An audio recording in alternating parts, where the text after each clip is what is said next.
En el otoño de 1914, las autoridades de Zacatecas hicieron un descubrimiento que cambiaría para siempre la forma en que las comunidades rurales veían su pan de cada día. En docenas de hogares, dispersos por los valles y montañas de la región, encontraron lo mismo. Pequeños fragmentos de huesos humanos mezclados con la harina que compraban al por mayor. Dientes molares aplastados, pedazos de costillas pulverizadas, astillas de fémur convertidas en polvo blanquecino que las madres de familia habían estado amasando en sus tortillas durante meses sin saberlo.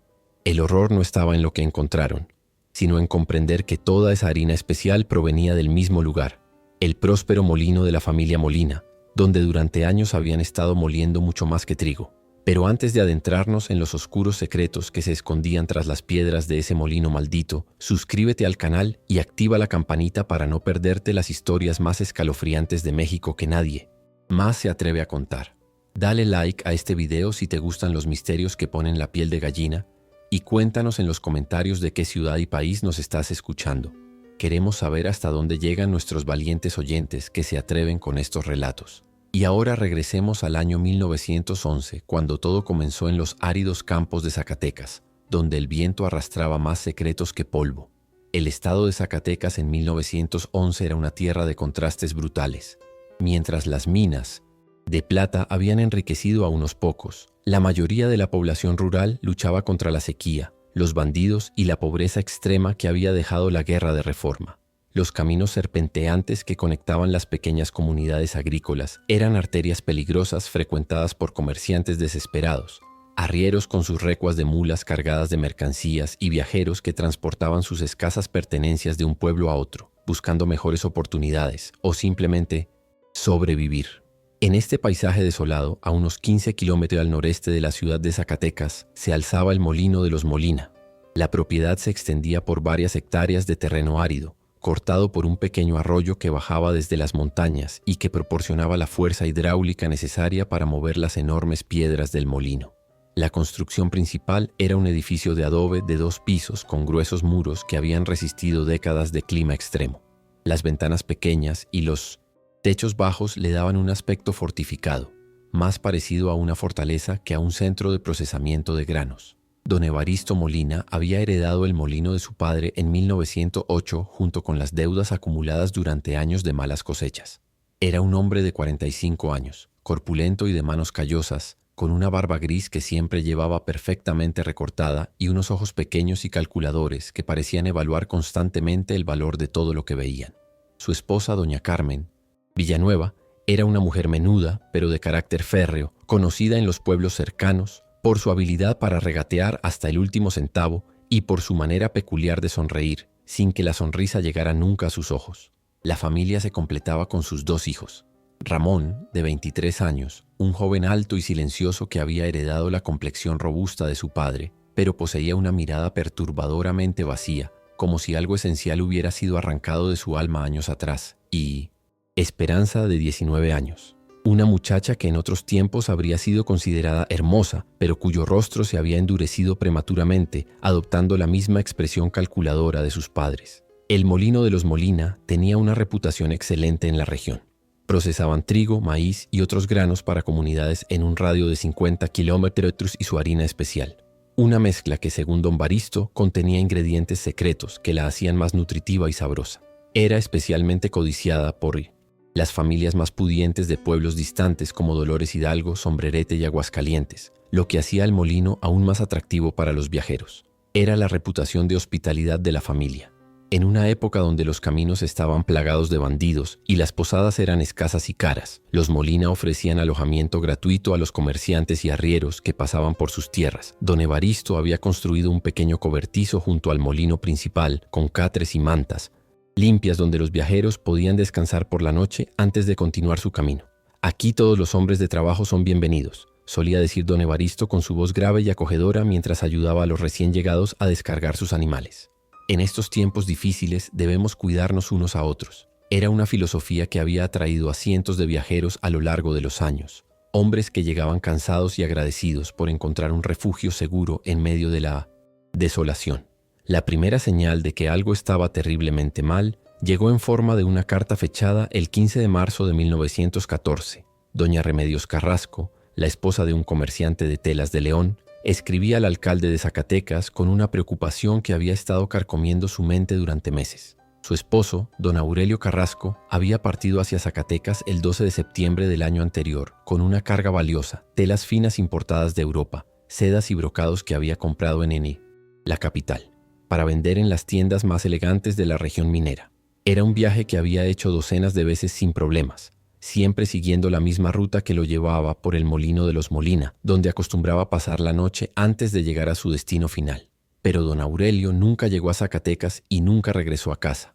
Durante los primeros días, doña Remedios no se preocupó demasiado. Los negocios a veces se alargaban y su esposo era meticuloso en sus transacciones.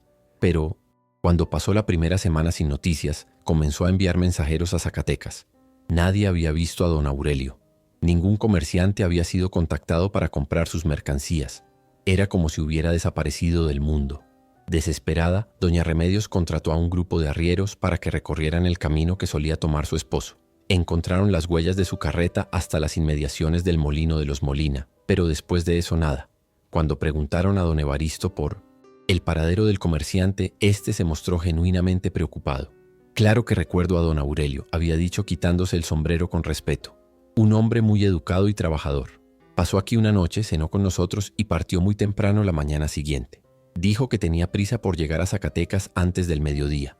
Me extraña mucho que no haya llegado a su destino. Don Evaristo había sugerido que quizás don Aurelio había decidido tomar una ruta diferente o que tal vez había sido víctima de los bandidos que frecuentaban los caminos más solitarios. Estos son tiempos peligrosos, había murmurado moviendo la cabeza con tristeza. Muchos hombres buenos han perdido la vida en estos caminos malditos. Pero la carta de doña Remedios no era la única. El alcalde de Zacatecas, don Victoriano Herrera, comenzó a recibir más correspondencia similar en las semanas siguientes. La esposa de un platero de Jerez de García Salinas, cuyo marido había desaparecido en enero después de pasar por el molino. Los hermanos de un ganadero de San Luis de la Paz que había partido con una recua de mulas cargadas de cuero y nunca había llegado a su destino. Un comerciante de granos de Celaya que transportaba dinero en efectivo para comprar la cosecha de trigo de la temporada. Todos tenían algo en común. Habían sido vistos por última vez en los alrededores del molino de los Molina. Don Victoriano era un hombre de 60 años, exmilitar que había servido durante la guerra contra los franceses y no era dado a creer en coincidencias. Cuando el número de desapariciones llegó a 7 casos documentados en un periodo de 6 meses, decidió que era hora de actuar. Pero siendo un político cauto, sabía que no podía acusar a una familia respetada sin evidencias sólidas. El 3 de abril de 1914, don Victoriano envió discretamente a su hombre de confianza, el sargento Jacinto Velázquez, para que visitara el molino bajo el pretexto de una inspección rutinaria de pesos y medidas. ¿Lo que? Encontró el sargento Velázquez, esa tarde cambió el curso de toda la investigación. Jacinto era un hombre observador, entrenado durante años de servicio militar para notar detalles que otros pasaban por alto. Cuando don Evaristo lo recibió con su habitual hospitalidad, ofreciéndole café y tortillas recién hechas, Jacinto notó algo extraño en la harina que doña Carmen estaba usando para amasar el pan del día siguiente. Había pequeñas manchas oscuras en la masa, como si hubiera sido mezclada con algo que no terminaba de integrarse completamente. Cuando preguntó por la composición de la harina especial de los Molina, don Evaristo se mostró evasivo. «Es una receta familiar», había dicho con una sonrisa que no llegaba a sus ojos. Agregamos ciertos ingredientes nutritivos que han sido secreto de nuestro molino durante generaciones, pero lo que realmente llamó la atención de Jacinto fueron los huesos. Durante su recorrido por las instalaciones, había notado una cantidad inusual de huesos de animales esparcidos por el patio trasero del molino. Don Evaristo explicó que criaban cerdos y que a menudo sacrificaban animales para el consumo familiar, pero Jacinto había crecido en un rancho y conocía la diferencia entre huesos de cerdo y huesos de otros animales. Y algunos de esos huesos, le pareció, eran demasiado largos y rectos para haber pertenecido a un cerdo. Esa misma noche, de regreso en Zacatecas, el sargento Jacinto Velázquez se reunió con don Victoriano para reportar sus observaciones. Lo que había comenzado como una inspección rutinaria se había convertido en algo mucho más siniestro. Las piezas de un rompecabezas macabro comenzaban a encajar de una manera que helaba la sangre. Don Victoriano había dicho Jacinto bajando la voz, aunque estuvieran solos en el despacho del alcalde. Hay algo profundamente perturbador en ese molino. Los huesos que vi, algunos tenían marcas extrañas, como si hubieran sido triturados por maquinaria pesada. Y la manera en que la familia Se comportaba cuando preguntaba sobre su harina especial no era natural. Don Victoriano había servido en la guerra y había visto su cuota de horrores, pero la posibilidad que se estaba dibujando en su mente era tan grotesca que se resistía a aceptarla. Sin embargo, su experiencia le decía que cuando las coincidencias se acumulaban hasta ese punto, ya no eran coincidencias. Durante las siguientes semanas, don Victoriano comenzó una investigación discreta, pero exhaustiva. Envió mensajeros a todas las comunidades que compraban harina del molino de los Molina con instrucciones específicas, examinar cuidadosamente los sacos de harina en busca de cualquier cosa inusual. Los resultados llegaron como un goteo constante de horror. En Jerez de García Salinas, la señora Esperanza Aguirre había encontrado lo que parecía ser un diente molar humano en el fondo de un saco de harina. En Sombrerete, don Roberto Santillán había descubierto pequeños fragmentos de lo que un médico local identificó como posibles restos de huesos humanos. En Aguascalientes, una panadería había encontrado pedazos de metal mezclados con la harina, botones, una pequeña cadena de oro y lo que parecía ser el fragmento de un anillo de matrimonio. Pero quizás el descubrimiento más escalofriante llegó de manos de doña Micaela Rojas, una anciana de San Luis Potosí que había comprado harina especial de los Molina durante más de 2 años. Al examinar minuciosamente sus reservas, siguiendo las instrucciones de don Victoriano, encontró algo que la hizo desmayarse, un pequeño fragmento de mandíbula humana con 3 dientes aún adheridos, completamente pulverizado pero aún reconocible. La evidencia física era abrumadora, pero don Victoriano sabía que necesitaba más que fragmentos óseos para construir un caso sólido contra la familia Molina. Decidió profundizar en la historia del molino y sus propietarios, enviando investigadores a los archivos parroquiales y municipales de la región. Lo que descubrieron pintaba un cuadro inquietante. El molino había sido construido en 1874 por el abuelo de don Evaristo, don Clemente Molina, un hombre que, según los registros locales, tenía una reputación dudosa incluso en esa época. Había rumores de que don Clemente había hecho su fortuna inicial de maneras poco ortodoxas, pero nunca habían sido probados. Más perturbador aún era el patrón de desapariciones que se remontaba décadas atrás. Los archivos parroquiales mostraban un número inusualmente alto de comerciantes y viajeros que habían sido reportados como desaparecidos después de pasar por la zona del molino, pero que habían sido atribuidos a los peligros naturales de los caminos, bandidos, accidentes, animales salvajes. Sin embargo, había una diferencia clave en los casos más antiguos. Las familias de los desaparecidos eventualmente habían dejado de buscar. Después de meses de investigaciones infructuosas, habían aceptado la pérdida y habían seguido adelante con sus vidas. Pero los casos recientes eran diferentes. Las familias eran más persistentes, más educadas y tenían recursos para mantener sus búsquedas durante periodos más largos. Don Victoriano comenzó a sospechar que la familia Molina había estado perfeccionando su método durante generaciones. Lo que había comenzado quizás como crímenes aislados, se había convertido en un sistema calculado y eficiente de asesinato y eliminación de evidencias.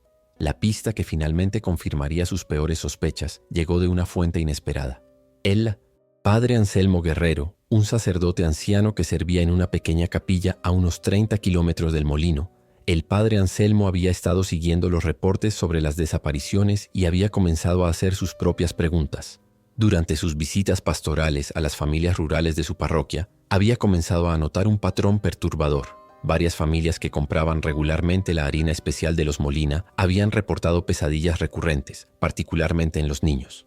Los pequeños hablaban de sueños en los que veían rostros en su comida, voces que les susurraban desde los panes y tortillas. Inicialmente, el padre Anselmo había atribuido estos reportes a la superstición rural y la imaginación infantil. Pero cuando comenzó a documentar sistemáticamente estos casos, descubrió que todas las familias afectadas tenían algo en común: compra su harina del mismo molino. Más inquietante aún era su propia experiencia personal. El padre Anselmo había comenzado a usar harina de los Molina para la preparación del pan de comunión después de que don Evaristo le ofreciera un precio especial para la iglesia. Pero durante las misas había comenzado a experimentar una sensación extraña al bendecir las hostias. Describía la sensación como si las almas de los muertos estuvieran presentes en el altar. Una presencia que era tan fuerte que había comenzado a afectar su capacidad para concentrarse durante las ceremonias. El testimonio del padre Anselmo, aunque no era evidencia legal en el sentido estricto, proporcionó a don Victoriano la confirmación moral que necesitaba para proceder con una acción decisiva contra la familia Molina. Hasta este punto, cada pista llevaba a la misma conclusión aterradora. El molino de los Molina era mucho más que un centro de procesamiento de granos. Pero lo que estaba a punto de descubrirse superaría incluso las peores pesadillas de don Victoriano. Si esta historia te está poniendo los pelos de punta, dale like al video y compártelo con alguien que se atreva a escuchar hasta el final. Los comentarios están ardiendo con teorías de nuestros oyentes más valientes. ¿Tú qué piensas que encontrarán cuando finalmente inspeccionen el molino a fondo? El 18 de mayo de 1914, don Victoriano tomó la decisión que cambiaría todo. Había acumulado suficiente evidencia circunstancial para justificar una inspección oficial del molino de los Molina, pero sabía que necesitaba proceder con extrema cautela. Una familia que había estado operando durante décadas sin ser detectada probablemente tenía métodos sofisticados para ocultar sus actividades.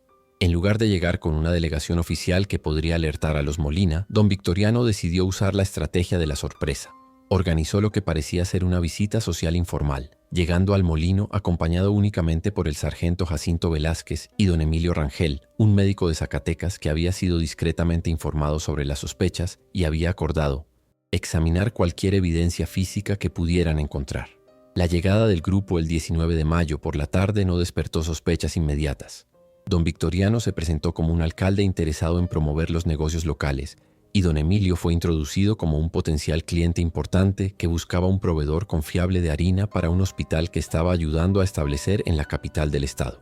Don Evaristo y su familia recibieron a los visitantes con su hospitalidad característica. Doña Carmen preparó una cena elaborada y los Molina se mostraron encantados de tener invitados tan distinguidos. Durante la cena, don Evaristo habló extensamente sobre la historia del molino, describiendo con orgullo las técnicas especiales que habían desarrollado para producir su famosa harina. El secreto, había dicho don Evaristo con un brillo en los ojos que don Victoriano encontró perturbador, está en la molienda múltiple. Nosotros no nos conformamos con una sola pasada por las piedras. Molemos y remolemos hasta que todo queda perfectamente integrado. Nada se desperdicia, todo se aprovecha. Ramón, el hijo mayor, había permanecido mayormente silencioso durante la cena, pero don Victoriano notó que observaba constantemente a los visitantes con una intensidad que resultaba incómoda. Esperanza, por su parte, se mostraba inusualmente nerviosa, derramando vino en varias ocasiones y tartamudeando cuando le dirigían preguntas directas. Después de la cena, don Evaristo ofreció mostrar a sus invitados las instalaciones del molino. Estoy orgulloso de nuestro trabajo, había dicho, y siempre es un placer mostrar a personas educadas cómo producimos la mejor harina de Zacatecas. La primera parada del recorrido fue el área de almacenamiento de granos. Don Evaristo explicó meticulosamente su sistema de clasificación mostrando diferentes tipos de trigo, maíz y otros granos almacenados en grandes costales de arpillera. Todo parecía completamente normal y profesional. Sin embargo, cuando se dirigieron hacia la zona de molienda propiamente dicha, don Emilio notó algo que le causó un escalofrío inmediato. El olor en el aire había cambiado. Bajo los aromas normales de grano y harina había algo más sutil, pero inequívocamente familiar para alguien con experiencia médica. El olor metálico y dulzón de la sangre vieja. Las piedras de molienda eran impresionantes. 2 ruedas de granito de más de 1 metro de diámetro, una fija y otra móvil, conectadas a un sistema de poleas y engranajes que aprovechaba la fuerza del agua del arroyo cercano.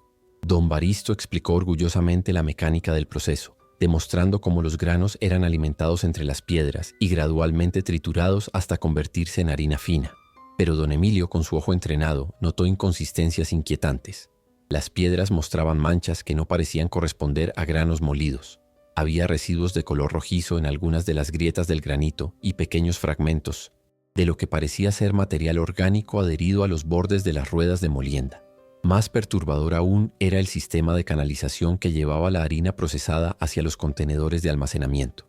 Los canales de madera mostraban manchas permanentes que no se explicaban por el procesamiento normal de granos y había acumulaciones de material que definitivamente no era harina en varios de los rincones y junturas. Mientras don Evaristo continuaba su explicación entusiasta, don Victoriano y el sargento Jacinto intercambiaron miradas significativas. Ambos habían comenzado a comprender la horrificante eficiencia del sistema que tenían ante sus ojos. El momento crítico llegó cuando don Emilio, aparentando interés profesional, preguntó si podía examinar más de cerca la harina especial que los Molina producían. Como médico había dicho, estoy particularmente interesado en los aspectos nutritivos de sus ingredientes especiales. Doña Carmen, que había estado siguiendo el grupo durante el recorrido, se puso visiblemente tensa. La harina especial no está disponible en este momento, había dicho rápidamente. Estamos entre lotes y la próxima producción no estará lista hasta la semana que viene. Pero Ramón, quizás sin comprender completamente las implicaciones, contradijo a su madre. No está lista, pero esta mañana estuvimos preparando varios sacos para la mirada furibunda que don Evaristo dirigió a su hijo. Cortó la frase a la mitad, pero ya era demasiado tarde. Don Victoriano había captado la contradicción y su sospecha se había convertido en certeza. Me gustaría mucho ver esa harina especial, había insistido don Emilio con una sonrisa cordial, pero firme. Quizás podrían hacer una excepción para un cliente potencial tan importante. El silencio que siguió fue tenso e incómodo. Don Evaristo miraba alternativamente a su esposa e hijo, claramente tratando de decidir cómo manejar la situación. Finalmente, después de lo que pareció una eternidad, forzó una sonrisa. Por supuesto, había dicho, disculpen la confusión. ¿Ramón puede mostrarles dónde guardamos los lotes más recientes? Ramón guió al grupo hacia una serie de cobertizos anexos al molino principal. Los edificios eran más pequeños y estaban construidos con materiales más baratos, pero estaban sorprendentemente bien organizados. Había docenas de sacos de harina almacenados en estantes de madera, cada uno marcado con fechas y destinos específicos. Don Emilio se acercó a uno de los sacos y con el permiso de don Evaristo, tomó una pequeña muestra de harina en sus manos. Lo que vio confirmó sus peores sospechas. Mezclados con los granos finamente molidos, había pequeños fragmentos que definitivamente no pertenecían a ningún tipo de cereal conocido. Pequeñas astillas blanquecinas que reconoció inmediatamente como fragmentos óseos y partículas de lo que parecía ser tejido orgánico desecado. Pero el descubrimiento más escalofriante vino cuando don Emilio notó algo brillante entre los granos. Con cuidado extrajo un pequeño objeto metálico de la harina. Era claramente parte de una cadena de oro, probablemente de un reloj de bolsillo que había sido parcialmente triturada por las piedras del molino, pero que había resistido la destrucción completa. El silencio que siguió fue absoluto. Don Evaristo, doña Carmen, Ramón y Esperanza observaban con expresiones de horror creciente mientras don Emilio sostenía el fragmento de cadena bajo la luz de la lámpara de aceite. Don Victoriano rompió finalmente el silencio. Creo que es hora de que hablemos con completa honestidad sobre lo que realmente sucede en este molino. La confrontación que siguió a este descubrimiento reveló la verdadera naturaleza de la familia Molina. Don Evaristo, al verse acorralado con evidencia física irrefutable, no intentó negar lo obvio. En su lugar, su demeanor cambió completamente. La máscara de hospitalidad cordial cayó, reemplazada por una frialdad calculadora que le helaba la sangre. «Ustedes no comprenden las realidades de la supervivencia en estos tiempos», había dicho don Evaristo, su voz adoptando un tono defensivo pero sin rastro de remordimiento. «Este molino estaba quebrado cuando lo heredé. Teníamos deudas enormes. La sequía había arruinado las cosechas y los bancos amenazaban con quitarnos todo lo que habíamos construido durante generaciones». Don Victoriano y sus acompañantes escucharon con horror fascinante mientras don Evaristo relataba cómo había comenzado todo. El primer asesinato había sido, según él, un accidente. Un comerciante borracho había tratado de forzar a Esperanza. Entonces, una muchacha de apenas 15 años y en la lucha que siguió, Ramón había golpeado al hombre con una herramienta del molino, matándolo instantáneamente. ¿Qué íbamos a hacer?, había preguntado don Evaristo, sus ojos pequeños brillando con una justificación que sonaba ensayada. Entregar a nuestro hijo a las autoridades por defender el honor de su hermana, dejar que nos acusaran de asesinato cuando había sido en defensa propia. El problema había sido la eliminación del cuerpo. La familia vivía en un área remota, pero no tanto como para poder enterrar a un hombre sin riesgo de descubrimiento. Los animales salvajes podrían desenterrar los restos o algún viajero podría encontrar la tumba. Y entonces don Evaristo había tenido una revelación macabra. Tenían a su disposición la maquinaria perfecta para eliminar completamente cualquier evidencia. Las piedras del molino, diseñadas para triturar granos hasta convertirlos en polvo fino, eran igualmente eficaces con material orgánico de cualquier tipo.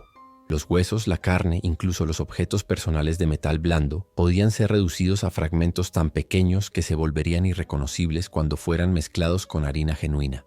El primer lote fue difícil, había admitido doña Carmen, hablando por primera vez desde que había comenzado la confrontación. Su voz era monótona, como si estuviera describiendo una receta de cocina. No sabíamos las proporciones correctas. Demasiados restos humanos y la harina adquiría un color extraño, muy pocos, y desperdiciábamos material valioso. Con práctica habían perfeccionado el proceso. Descubrieron que los huesos se trituraban mejor cuando estaban completamente secos. Así que habían construido un horno especial en uno de los cobertizos anexos donde podían deshidratar los cuerpos antes del procesamiento final. Los tejidos blandos se descomponían completamente, Cuando eran molidos con suficiente grano fresco y los objetos metálicos, duros como monedas y joyas, podían ser separados y vendidos discretamente en mercados lejanos. Pero lo más escalofriante de todo era la manera en que habían convertido el asesinato en un negocio sistemático. Después del primer crimen accidental, la familia había descubierto que tenían una fuente potencial de ingresos que podía resolver todos sus problemas financieros. Los viajeros que se alojaban en su propiedad venían típicamente cargados con mercancías valiosas o dinero en efectivo.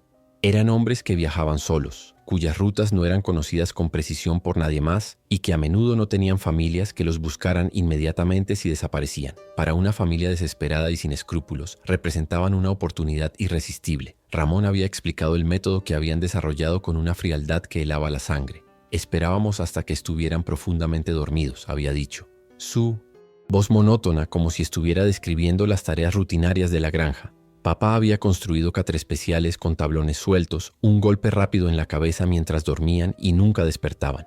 Era rápido y silencioso. El proceso completo tomaba varios días. Primero robaban todo lo de valor: dinero, mercancías, animales de carga. Los objetos que no podían vender discretamente eran escondidos en caches subterráneos dispersos por la propiedad. Después venía la eliminación del cuerpo, un proceso que habían refinado hasta convertirlo en una rutina eficiente. Los cuerpos eran llevados al horno especial durante la noche, donde eran deshidratados durante días hasta que se convertían en material quebradizo y fácil de procesar. Después, en lotes cuidadosamente calculados, los restos eran alimentados a las piedras del molino junto con granos genuinos, creando una mezcla que era imposible de distinguir visualmente de la harina normal. La harina especial se vendía mejor, había admitido doña Carmen con una sonrisa que no llegaba a sus ojos. Los clientes decían que tenía un sabor más rico, más nutritivo. Algunas familias específicamente pedían solo nuestra harina especial para ocasiones importantes. El horror de esta revelación no pasó desapercibido para don Victoriano. Durante años, familias respetables por toda la región habían estado alimentando a sus hijos con pan hecho de harina, que contenía los restos pulverizados de comerciantes asesinados. Madres habían amasado con sus propias manos la carne y huesos de víctimas inocentes sin saberlo. Pero la confesión de la familia Molina reveló algo aún más perturbador. No habían actuado solos durante todo este tiempo. Esperanza finalmente había encontrado el valor para hablar, y lo que reveló cambió completamente la comprensión de don Victoriano sobre la magnitud del crimen. No éramos los únicos, había susurrado Esperanza, su voz quebrada por primera vez, mostrando algo parecido al remordimiento. Hay otros en Michoacán, en Jalisco, familias que aprendieron nuestro método. Papá les enseñó a cambio de una parte de las ganancias. Don Evaristo había creado una red de muerte que se extendía por varios estados. Molinos, panaderías y otros negocios relacionados con alimentos habían adoptado su sistema, creando una red de eliminación de evidencias que había permitido que docenas, posiblemente cientos de personas desaparecieran sin dejar rastro. La revelación final llegó cuando don Victoriano preguntó cuántas víctimas habían cobrado a lo largo de los años. Don Evaristo había llevado registros meticulosos, no por remordimiento, sino por eficiencia comercial. Necesitaba saber cuánto material humano tenía disponible para planificar sus lotes de harina especial. El número que reveló fue devastador: 63 personas en los últimos 6 años. Comerciantes, arrieros, viajeros solitarios, algunos tan jóvenes como 16 años, otros tan mayores como 70, todos reducidos a ingredientes anónimos en sacos de harina que se vendían por toda la región central de México. Pero lo que finalmente quebró la compostura de don Victoriano fue la revelación de que entre las víctimas había estado don Aurelio Carrasco, el comerciante de telas, cuya esposa había escrito la carta original que había iniciado toda la investigación. Su cuerpo había sido procesado en marzo del año anterior y su harina había sido vendida a una panadería en León que surtía a las familias más respetables de la ciudad. Su esposa probablemente comió pan, hecho con los restos de su marido sin saberlo. Había dicho don Evaristo con una sonrisa cruel que reveló la verdadera profundidad de su maldad. Es irónico, ¿no le parece? En este momento, don Victoriano comprendió que se enfrentaba a algo mucho más monstruoso que un simple caso de asesinatos por robo. Era una perversión sistemática de lo más básico y sagrado de la vida humana: el alimento. Si sientes que ya no puedes más con esta historia, pero necesitas saber cómo termina todo, comparte este video con alguien que tenga el estómago para llegar hasta el final. Dale like si crees que mereces conocer la verdad completa, por terrible que sea, y suscríbete, porque las historias que vienen van a poner a prueba los límites de lo que creías posible en la naturaleza humana. La confrontación final en el molino de los Molina reveló la verdadera extensión de la red de horror que habían construido. Don Victoriano, armado ahora con confesiones completas y evidencia física irrefutable, sabía que tenía que actuar rápidamente antes de que la familia pudiera alertar a sus colaboradores en otros estados o destruir más evidencias. Pero don Evaristo tenía un último as bajo la manga. Cuando se dio cuenta de que no había escape posible, su actitud cambió de defensiva a agresivamente amenazante. «Ustedes no comprenden lo que han iniciado», había dicho, su voz adoptando un tono peligroso. «Esta operación involucra a personas muy poderosas, políticos, comerciantes importantes, incluso algunos miembros del clero que han sido nuestros mejores clientes durante años. Si intentan exponer todo esto, van a descubrir que tienen enemigos en lugares donde nunca esperaron encontrarlos». La amenaza implícita era clara. La red de complicidad se extendía mucho más allá de los asesinos directos. Había personas en posiciones de poder que habían estado protegiendo la operación, ya sea por corrupción directa o porque ellos mismos habían estado consumiendo los productos sin conocer su verdadero origen. Don Victoriano sintió un escalofrío al comprender las implicaciones. Si don Evaristo estaba diciendo la verdad, exponer completamente la red podría crear un escándalo que sacudiría los cimientos del gobierno regional. Políticos que habían estado comiendo pan hecho con harina especial de los Molina, comerciantes que habían estado revendiendo los productos, autoridades que habían hecho la vista gorda a las desapariciones a cambio de sobornos. Pero fue el sargento Jacinto Velázquez quien proporcionó la pieza final del rompecabezas con un descubrimiento que hizo en ese momento crítico. Mientras don Victoriano y don Emilio mantenían ocupada a la familia con interrogatorios, Jacinto había estado explorando discretamente otras áreas de la propiedad. En el cobertizo más alejado del molino principal había encontrado lo que claramente era el horno especial que la familia había mencionado, pero lo que había dentro era aún más escalofriante que los testimonios que acababan de escuchar. Los restos parcialmente carbonizados de lo que obviamente era un cuerpo humano reciente, probablemente de no más de una semana de antigüedad. Don Victoriano había llamado a Jacinto desde la puerta del cobertizo, su voz temblorosa. «Necesita ver esto inmediatamente». Lo que encontraron en ese horno cambió completamente la urgencia de la situación. Los restos pertenecían a un hombre joven, probablemente de unos 30 años, que había sido víctima del método de los Molina muy recientemente. Junto al cuerpo, parcialmente incinerado, había objetos personales que permitirían identificar a la víctima.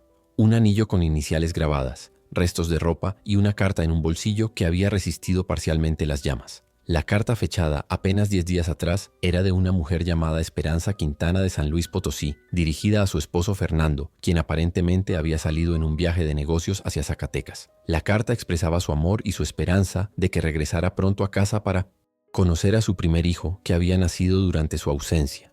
Don Victoriano tuvo que sentarse al leer la carta. Este hombre, Fernando Quintana, había sido asesinado por los Molina sin saber jamás que se había convertido en padre. En algún lugar de San Luis Potosí, una mujer esperaba ansiosamente el regreso de un esposo que nunca volvería, manteniendo vivo a un bebé que nunca conocería a su padre. El impacto emocional de este descubrimiento fue devastador para todos los presentes, incluso para algunos miembros de la familia Molina. Esperanza, la hija, finalmente se quebró completamente y comenzó a llorar de manera incontrolable. «No podíamos parar», había sollozado. Al principio era solo por necesidad, pero después papá decía que si parábamos alguien sospecharía. Y después llegó tanto dinero que ya no sabíamos cómo vivir sin él. Cada vez que trataba de decir que ya era suficiente, papá decía que era demasiado tarde para volverse atrás. Pero fue Ramón quien proporcionó el detalle más escalofriante de todos. En un momento de aparente quiebre mental, había confesado algo que ni siquiera sus padres sabían que había estado haciendo. «Yo guardaba trofeos», había murmurado su voz apenas audible, «de las víctimas más jóvenes. Guardaba algo pequeño de cada uno. Dientes, mechones de cabello, pedazos de ropa. Los tengo escondidos en mi habitación». La búsqueda subsecuente de la habitación de Ramón reveló una colección macabra de más de 40 objetos personales, cada uno cuidadosamente etiquetado con una fecha y una descripción física de la víctima. Era la evidencia definitiva no solo de la magnitud de los crímenes, sino también de la naturaleza psicopática de al menos uno de los perpetradores. Don Victoriano se enfrentaba ahora a una decisión imposible.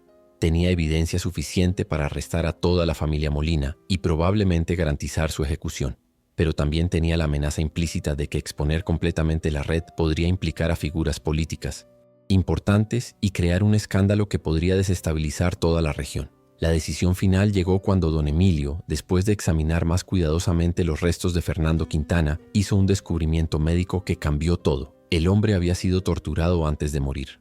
Las marcas en sus huesos sugerían que había sido mantenido vivo durante días, probablemente para extraer información sobre el dinero y las mercancías que transportaba. Esto ya no es solo asesinato por robo, había dicho don Emilio, su voz temblando de indignación. Esto es tortura sistemática y sadismo. Esta gente no son simplemente criminales desesperados, son monstruos que han encontrado placer en el sufrimiento humano. Con esta revelación final, don Victoriano tomó la decisión que cambiaría el curso de toda la investigación. No podía permitir que consideraciones políticas protegieran a personas capaces de tal crueldad sistemática, sin importar las consecuencias para su propia carrera o para la estabilidad regional. Iba a exponer completamente toda la red y garantizar que se hiciera justicia. Los arrestos que siguieron sacudieron toda la región central de México, como un terremoto que se sentía hasta en los rincones más remotos de las montañas de Zacatecas. La familia Molina fue detenida esa misma noche del 19 de mayo, pero don Victoriano sabía que su trabajo apenas había comenzado. La magnitud de lo que habían descubierto requería una investigación que se extendería por meses y que involucraría a autoridades de múltiples estados. En las primeras 48 horas después de los arrestos, don Victoriano coordinó una operación sin precedentes. Envió mensajeros urgentes a los alcaldes de Aguascalientes, San Luis Potosí, Jerez de García Salinas, Sombrerete y una docena de comunidades más pequeñas con instrucciones específicas. Confiscar inmediatamente todos los sacos de harina que hubieran sido comprados al molino de los Molina en los últimos 2 años y examinar meticulosamente cada uno, en busca de restos humanos. Los resultados fueron aún más escalofriantes de lo que había temido. En total se confiscaron más de 800 sacos de harina especial distribuidos por toda la región. De estos, 127 contenían evidencia clara de restos humanos, fragmentos óseos, dientes, pedazos de tejido desecado y objetos personales parcialmente triturados. Pero lo más perturbador era que muchos de los sacos ya habían sido consumidos parcialmente por familias que no tenían idea de lo que estaban comiendo. Doña Esperanza Aguirre, de Jerez de García Salinas, la misma mujer que había encontrado el primer diente molar en su harina, tuvo que ser hospitalizada cuando se enteró de la verdad completa. Durante los últimos 8 meses había estado alimentando a sus 5 hijos pequeños con pan hecho de harina que contenía los restos pulverizados de al menos 3 víctimas diferentes. El trauma psicológico fue tan severo que nunca volvió a cocinar y sus hijos tuvieron pesadillas durante años. Pero la investigación reveló que la red de complicidad se extendía mucho más allá de lo que inicialmente había imaginado don Victoriano. Cuando confrontó a Esperanza Molina con la promesa de una sentencia reducida a cambio de cooperación completa, la joven reveló nombres y ubicaciones que helaron la sangre del alcalde. En Michoacán, los hermanos Esteban y Bonifacio Herrera habían estado operando 2 molinos usando exactamente el mismo método que los Molina. Su territorio de caza se extendía por las rutas comerciales entre Morelia y Guadalajara, y según los cálculos de Esperanza habían procesado al menos 40 víctimas en los últimos 3 años. Los hermanos Herrera habían sido más cautelosos que los Molina, seleccionando víctimas que viajaban rutas menos frecuentadas y distribuyendo su harina especial solo a comunidades muy alejadas de su base de operaciones. En Jalisco la situación era aún más compleja. Una panadería en Guadalajara, propiedad de un hombre llamado Crescencio Valdés, había estado específicamente comprando harina especial de múltiples fuentes para crear lo que él comercializaba como pan de los nobles, un producto premium que vendía exclusivamente a las familias más ricas de la ciudad. Valdés afirmaba que su pan tenía propiedades nutritivas especiales que lo hacían superior al pan común y cobraba precios extraordinariamente altos por sus productos. Lo más escalofriante era que Valdés sabía exactamente lo que estaba comprando. Esperanza reveló que había visitado el molino de los Molina en varias ocasiones, había visto el proceso completo de eliminación de cuerpos y había ayudado a perfeccionar los métodos de distribución para evitar detección. No era simplemente un comprador inocente, era un colaborador activo que había convertido el asesinato en masa en un negocio de productos de lujo. La coordinación para arrestar simultáneamente a todos los colaboradores requirió semanas de planificación secreta. Don Victoriano trabajó con el gobernador de Zacatecas para coordinar con autoridades de Michoacán y Jalisco, creando una operación que involucraba a más de 50 oficiales y que debía ejecutarse en el mismo día para evitar que los colaboradores fueran alertados y escaparan. El 8 de junio de 1914, exactamente 20 días después del arresto de la familia Molina, las autoridades ejecutaron redadas simultáneas en 5 ubicaciones diferentes. Los resultados superaron incluso las estimaciones más pesimistas de don Victoriano. En el primer molino de los hermanos Herrera en Michoacán encontraron evidencia de al menos 62 víctimas. Los hermanos habían mantenido registros aún más detallados que don Aristo, incluyendo bocetos de las víctimas, inventarios completos de sus pertenencias y una contabilidad meticulosa de cuánto material humano había sido procesado de cada cuerpo. Más perturbador aún, habían estado experimentando con diferentes métodos de procesamiento para maximizar la eficiencia, incluyendo el uso de ácidos para acelerar la descomposición de entonces tejidos antes de la molienda. En el segundo molino, operado principalmente por Bonifacio Herrera, las autoridades hicieron un descubrimiento que cambió completamente su comprensión de la motivación detrás de estos crímenes. Encontraron una habitación secreta llena de objetos de valor que claramente pertenecían a las víctimas. Joyas, relojes, monedas de oro y plata, sedas finas e incluso obras de arte pequeñas.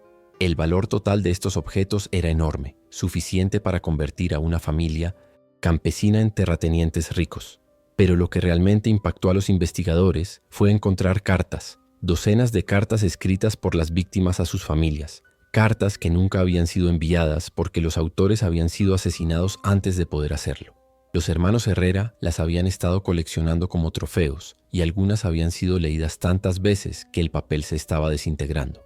Una de estas cartas, escrita por un joven comerciante de libros llamado Teodoro, Ramírez describía su emoción por regresar a casa después de un viaje exitoso a la Ciudad de México, donde había comprado una colección rara de libros religiosos para vender en Guadalajara.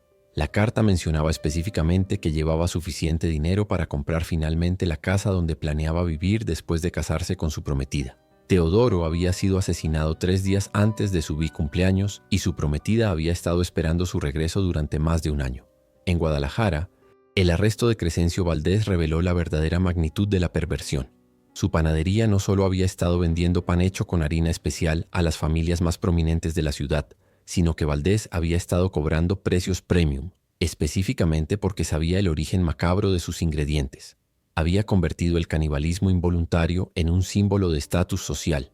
Entre sus clientes habituales estaban el alcalde de Guadalajara, 3 jueces locales, varios sacerdotes de la catedral y las familias de los comerciantes más ricos de la ciudad. Durante más de 2 años, la élite social de Guadalajara había estado pagando precios exorbitantes para consumir los restos de víctimas de asesinato, creyendo que estaban comprando un producto artesanal de calidad superior. Los registros de Valdés mostraban que había vendido más de 2.000 panes especiales durante el periodo de operación y que había mantenido una lista de espera de clientes dispuestos a pagar cualquier precio por acceso a sus productos exclusivos. Algunas familias habían estado sirviendo pan de Valdés en ocasiones especiales como bautizos, bodas y celebraciones religiosas, convirtiendo los momentos más sagrados de sus vidas en rituales involuntarios de profanación. El impacto psicológico en las familias afectadas fue devastador y duradero. El doctor Emilio Rangel, quien había participado en la investigación original, fue encargado de estudiar los efectos a largo plazo en las comunidades. Sus reportes, archivados en los registros médicos de Zacatecas, describían síntomas que hoy reconoceríamos como trauma psicológico severo. Madres que desarrollaron aversión patológica a cocinar hasta el punto de no poder tocar harina sin experimentar ataques de pánico. Niños que se negaban a comer pan y desarrollaron pesadillas recurrentes sobre comida contaminada. Familias enteras que abandonaron sus hogares y se mudaron a otras regiones, incapaces de vivir en comunidades donde habían consumido inadvertidamente restos humanos. La Iglesia Católica se vio obligada a desarrollar nuevos rituales de purificación para ayudar a las familias a lidiar con el trauma espiritual. El obispo de Guadalajara declaró que las víctimas consumidas involuntariamente debían ser consideradas mártires y organizó misas especiales para orar por el descanso de sus almas. Sin embargo, muchas familias nunca pudieron superar completamente la sensación de haber sido involuntariamente partícipes de una profanación masiva. El juicio de la familia Molina y sus colaboradores se convirtió en el caso criminal más extenso y publicitado en la historia de México hasta ese momento. Los procedimientos duraron 8 meses, durante los cuales desfilaron más de 300 testigos, incluyendo familiares de víctimas, clientes que habían comprado harina especial y expertos médicos que explicaron los aspectos forenses de los crímenes. Los testimonios revelaron detalles que habían sido omitidos en las confesiones iniciales. Don Evaristo Molina había estado perfeccionando su método durante más de una década, comenzando con experimentos en animales para determinar las mejores técnicas de deshidratación y molienda. Había estudiado anatomía humana de manera autodidacta para maximizar la eficiencia del procesamiento y había desarrollado herramientas especializadas para acelerar el proceso de eliminación. Doña Carmen había sido responsable de la selección de víctimas, desarrollando un sistema sofisticado para evaluar el valor potencial de los viajantes que llegaban a su propiedad. Mantenía conversaciones aparentemente casuales para determinar cuánto dinero llevaban, si tenían familias que los buscarían inmediatamente y si sus rutas de viaje eran conocidas por otras personas. Solo las víctimas que cumplían criterios específicos de vulnerabilidad y valor eran seleccionadas para asesinato. Ramón Molina había sido responsable de los asesinatos propiamente dichos, pero los testimonios revelaron que había desarrollado métodos de tortura para extraer información sobre dinero escondido o mercancías valiosas antes de matar a las víctimas. Algunos habían sido mantenidos vivos durante días, mientras Ramón los torturaba sistemáticamente para obtener confesiones sobre dónde habían escondido sus pertenencias más valiosas. Esperanza había sido responsable de mantener registros detallados de las víctimas y de coordinar la distribución de harina especial a diferentes comunidades. Sus registros mostraban una organización meticulosa que incluía mapas de rutas de distribución, listas de clientes preferenciales y calendarios de producción que coordinaban el asesinato de víctimas con la demanda de harina especial en diferentes mercados. El veredicto final no sorprendió a nadie.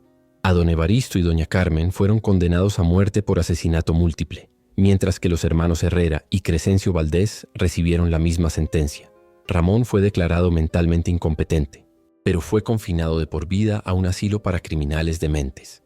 Esperanza, debido a su cooperación y su aparente remordimiento, recibió una sentencia de 20 años de prisión.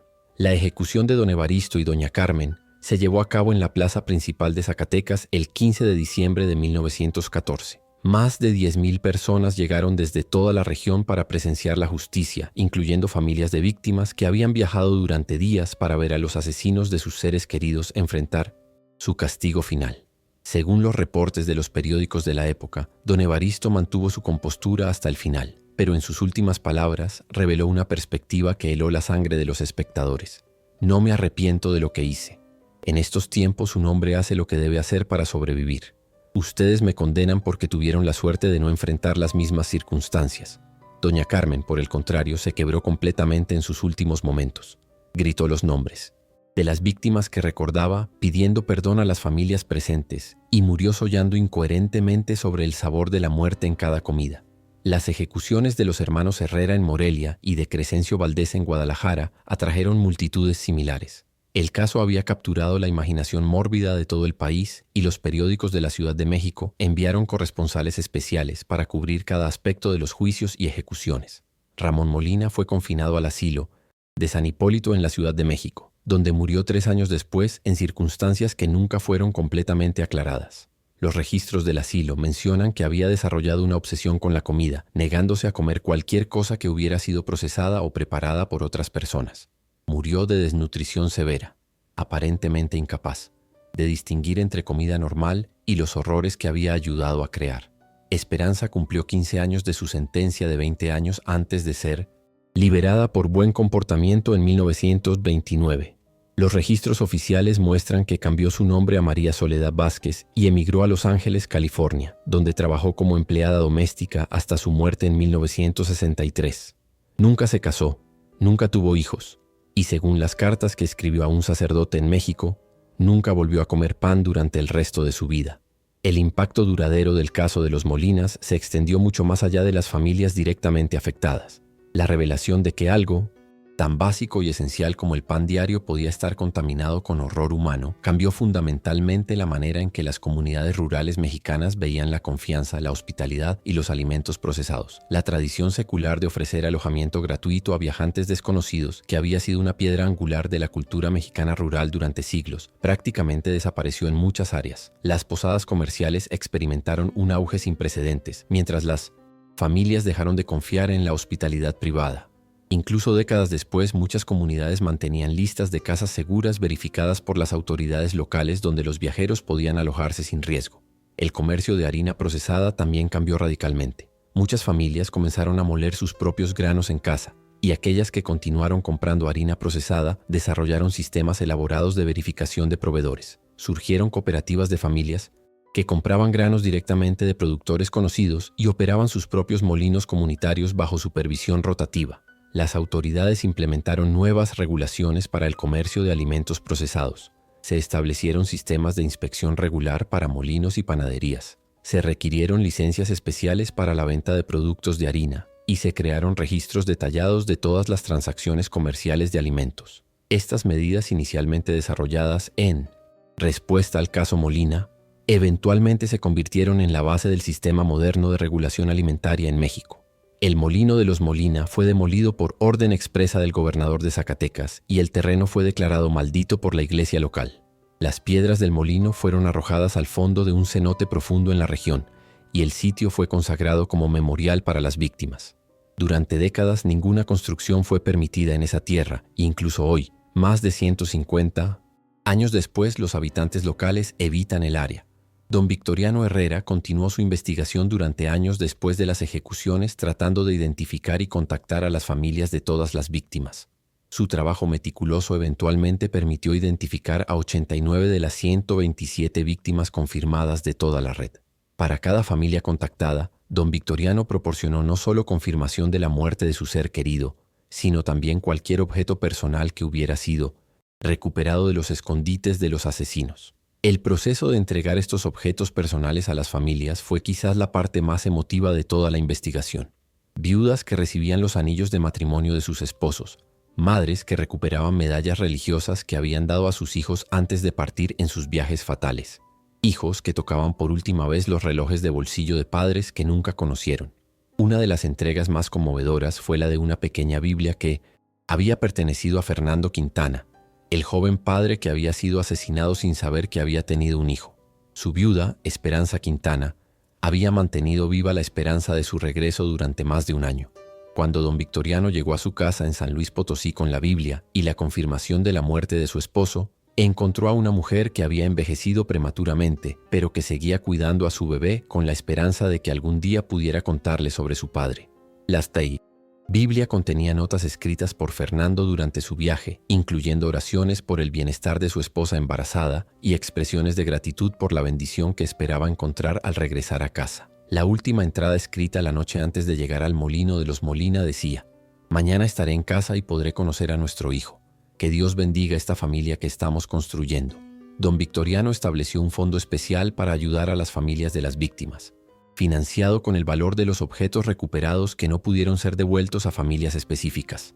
Este fondo proporcionó asistencia económica a viudas y huérfanos durante décadas y eventualmente se convirtió en una institución permanente para ayudar a familias de víctimas de crímenes violentos en todo el estado de Zacatecas. Los efectos psicológicos a largo plazo del caso se estudiaron durante años. El doctor Emilio Rangel publicó varios artículos médicos sobre lo que él llamó trauma alimentario colectivo, describiendo los síntomas persistentes que observó en las comunidades afectadas. Sus estudios fueron pioneros en el campo de lo que ahora conocemos como psicología del trauma, y sus métodos de tratamiento fueron adoptados por médicos en toda América Latina.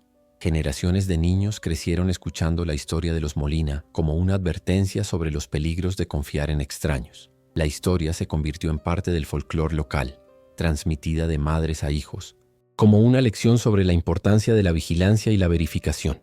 Sin embargo, con el tiempo, algunos elementos de la historia se distorsionaron en la transmisión oral, adquiriendo aspectos sobrenaturales que no habían estado presentes en los eventos reales. Para 1940, muchos habitantes de la región creían que el fantasma de don Evaristo Molina todavía rondaba los caminos rurales, buscando nuevas víctimas para su molino maldito. Se decía que los viajeros podían escuchar el sonido de piedras de molienda funcionando en noches sin viento y que el olor de harina especial podía detectarse en el aire cerca del sitio del molino demolido. Estas creencias sobrenaturales, aunque no basadas en los hechos históricos, sirvieron un propósito psicológico importante para las comunidades traumatizadas. Proporcionaron una manera de procesar y externalizar el horror de los eventos reales, convirtiendo el miedo tangible de asesinos humanos en el miedo más manejable de espíritus y fantasmas. En los archivos de la iglesia de Zacatecas se conservan registros de más de 500 misas especiales que fueron celebradas por las almas de las víctimas durante los 10 años siguientes a las ejecuciones. Estas misas fueron financiadas por donaciones de las comunidades afectadas y se convirtieron en eventos anuales de remembranza que continuaron durante décadas. El caso también tuvo impactos legales duraderos. Los procedimientos desarrollados durante la investigación de don Victoriano se convirtieron en modelo para investigaciones criminales complejas en todo México. Sus métodos de coordinación entre diferentes jurisdicciones, recolección de evidencia forense y manejo de testigos traumatizados fueron adoptados por autoridades de otros estados y eventualmente incorporados en la legislación criminal federal. La documentación meticulosa que don Victoriano mantuvo durante toda la investigación se conserva hasta hoy en los Archivos Nacionales de México. Incluye más de 3.000 páginas de minutesio, testimonios, evidencia física, correspondencia oficial y reportes médicos. Estos documentos han sido estudiados por historiadores, criminólogos y psicólogos durante más de un siglo, proporcionando insights únicos sobre la naturaleza del crimen organizado en el México del siglo XIX. Al llegar al final de esta historia verdadera, es imposible no reflexionar sobre las profundidades más oscuras de la naturaleza humana. La familia Molina no eran monstruos sobrenaturales nacidos del folclore mexicano. Eran personas reales, con nombres y rostros reales, que tomaron decisiones calculadas y deliberadas para convertir el asesinato en un negocio sistemático durante más de una década. Lo que hace esta historia particularmente escalofriante no son elementos paranormales o fuerzas sobrenaturales, sino la fría racionalidad con la que estos crímenes fueron planificados y ejecutados. Don Evaristo Molina no era un loco descontrolado, era un hombre de negocios que había encontrado una manera eficiente de resolver sus problemas financieros, eliminando competidores económicos y literalmente alimentando a la comunidad con los restos de sus víctimas. Esta historia nos enseña lecciones inquietantes sobre la facilidad con la que la desesperación económica puede corromper completamente la moral humana. Los Molina habían logrado convertir la hospitalidad, uno de los valores más sagrados de la cultura mexicana, en un arma letal para sus propósitos más viles. Durante años habían vivido como miembros respetados de su comunidad, participando en ceremonias religiosas, comerciando con vecinos y manteniendo la fachada de una familia trabajadora y devota, mientras cometían algunos de los crímenes más horrendos en la historia de México. Pero quizás lo más perturbador de todo es cómo la red de complicidad se extendía mucho más allá de los asesinos directos. Crescencio Valdés en Guadalajara había convertido el canibalismo involuntario en un símbolo de estatus social, convenciendo a las familias más ricas de la ciudad de que pagaran precios premium por productos que sabía estaban hechos con restos humanos. Esto nos muestra cómo la avaricia y el esnobismo social pueden crear mercados para incluso los productos más macabros cuando están envueltos en marketing sofisticado.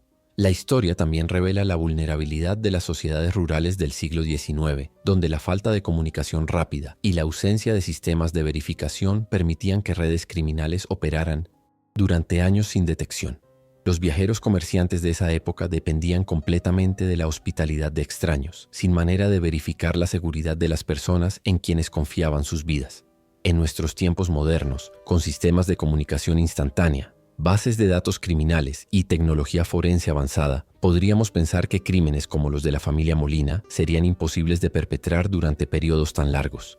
Sin embargo, casos contemporáneos alrededor del mundo nos recuerdan que la maldad humana encuentra maneras de adaptarse a cualquier época y que la vigilancia y la verificación siguen siendo tan importantes hoy como lo eran en 1914. ¿Qué opinas de esta historia? ¿Crees que algo así podría suceder hoy en día adaptado a nuestros tiempos modernos? La tecnología ha cambiado, pero la naturaleza humana permanece constante. ¿Cómo podemos protegernos contra personas que, como los Molina, son capaces de mantener fachadas completamente normales, mientras cometen actos monstruosos en secreto? La historia de los Molina nos enseña que debemos mantener nuestros ojos abiertos y nunca aceptar las apariencias completamente al valor nominal. La familia que parecía más hospitalaria y generosa de toda la región resultó ser responsable de los crímenes más viles que se puedan imaginar. Esto nos recuerda la importancia de la intuición, la verificación independiente y la comunicación comunitaria para protegernos contra depredadores que se camuflan como benefactores. Deja tu comentario abajo contándonos qué parte de esta historia te impactó más profundamente. ¿Fue la revelación inicial de los fragmentos óseos en la harina, la descripción del proceso sistemático de asesinato y eliminación, la extensión de la red de colaboradores o quizás el impacto duradero en las familias que descubrieron que habían estado consumiendo inadvertidamente los restos de víctimas inocentes? También queremos saber tu opinión sobre las implicaciones más amplias de esta historia. ¿Crees que la desesperación económica puede justificar cualquier acción o hay líneas morales que nunca deben cruzarse sin importar las circunstancias? ¿Cómo podemos como sociedad crear sistemas de apoyo que eviten que las familias desesperadas recurran a soluciones tan extremas? Algunos de nuestros oyentes han comentado que esta historia les ha cambiado la manera en que ven la comida procesada. incluso en nuestros tiempos modernos con regulaciones estrictas y sistemas de inspección. ¿Has experimentado algo similar? Esta historia ha afectado tu confianza en productos alimenticios que no puedes verificar directamente.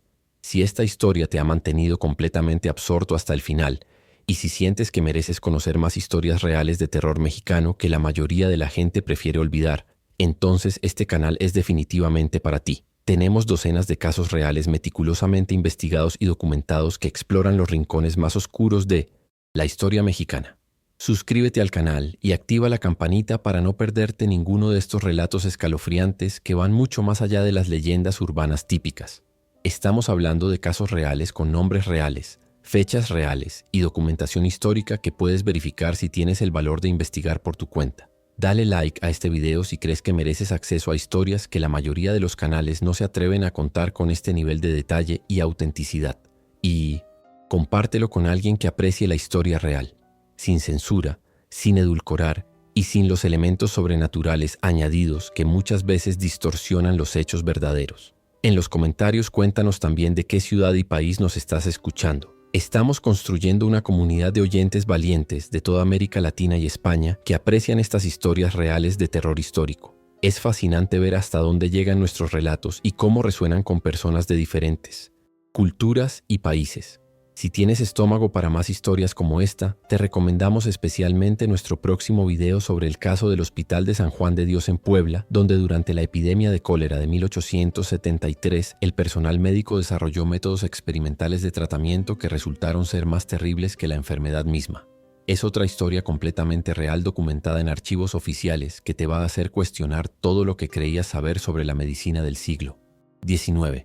También tenemos preparado un caso escalofriante sobre la hacienda de San José del Carmen en Michoacán, donde una familia de terratenientes desarrolló métodos únicos para disciplinar a sus trabajadores que rayaban en la tortura sistemática. Todo bajo la fachada de educación moral y religiosa. Los métodos que usaban eran tan elaborados que atrajeron la atención de hacendados de otros estados que venían a aprender sus técnicas. Y si realmente quieres poner a prueba tus límites, tenemos la historia del Colegio de Santa Inés en Morelia, donde durante las reformas liberales de la década de 1900, las monjas desarrollaron un sistema de purificación espiritual para las huérfanas bajo su cuidado que involucraba privacón a la muerte de al menos 23 niñas menores de 12 años. Todas estas historias están basadas en documentación histórica real, archivos oficiales que puedes consultar y testimonios de la época que han sobrevivido hasta nuestros días. No son leyendas urbanas ni historias inventadas. Son casos reales que sucedieron a personas reales en lugares reales de México. Este canal está dedicado a preservar estas historias auténticas, sin romantizarlas, sin convertirlas en entretenimiento superficial y sin añadir elementos sobrenaturales que distorsionen los hechos. Creemos que la realidad histórica, por terrible que sea, merece ser contada con respeto, precisión y el impacto emocional que estas tragedias reales merecen. Así que si eres parte de esa audiencia especial que aprecia la historia sin censura, que tiene el valor emocional para confrontar las realidades más oscuras de nuestro pasado y que entiende que conocer estos casos puede ayudarnos a reconocer y prevenir tragedias similares en el futuro, entonces definitivamente perteneces a nuestra comunidad. Suscríbete, activa las notificaciones, comparte con personas que puedan apreciar contenido de esta calidad y prepárate para un viaje a través de los capítulos más perturbadores pero reales de la historia mexicana. Recuerda que estos no son solo entretenimiento, son lecciones históricas sobre la capacidad humana, tanto para el mal como para la justicia. La historia de don Victoriano Herrera, el alcalde que se negó a ignorar las desapariciones y que dedicó meses de su vida a buscar justicia para las víctimas, nos muestra que incluso en los tiempos más oscuros hay personas dispuestas a arriesgar todo por hacer lo correcto. El doctor Emilio Rangel, que utilizó sus conocimientos médicos para ayudar a NNA, identificar los restos de las víctimas y desarrollar nuevos métodos de tratamiento psicológico para las familias traumatizadas, representa la aplicación de la ciencia y la compasión para sanar heridas profundas en la sociedad. Y las familias que encontraron la fuerza para testificar contra los asesinos, sabiendo que tendrían que revivir el trauma de sus pérdidas, nos muestran el coraje extraordinario que la gente común puede encontrar cuando busca justicia para sus seres queridos. Estas historias no son solo sobre el mal, son sobre la resistencia humana, la búsqueda de verdad y la capacidad de las comunidades para sanar y crear sistemas mejores para protegerse mutuamente. Son recordatorios de que la vigilancia, la compasión y la justicia son responsabilidades que todos compartimos. En nuestro próximo video continuaremos explorando estos casos fascinantes y terribles de la historia mexicana real. Hasta entonces, cuídate, mantén los ojos abiertos y recuerda que la historia más escalofriante de todas es a menudo la que realmente sucedió.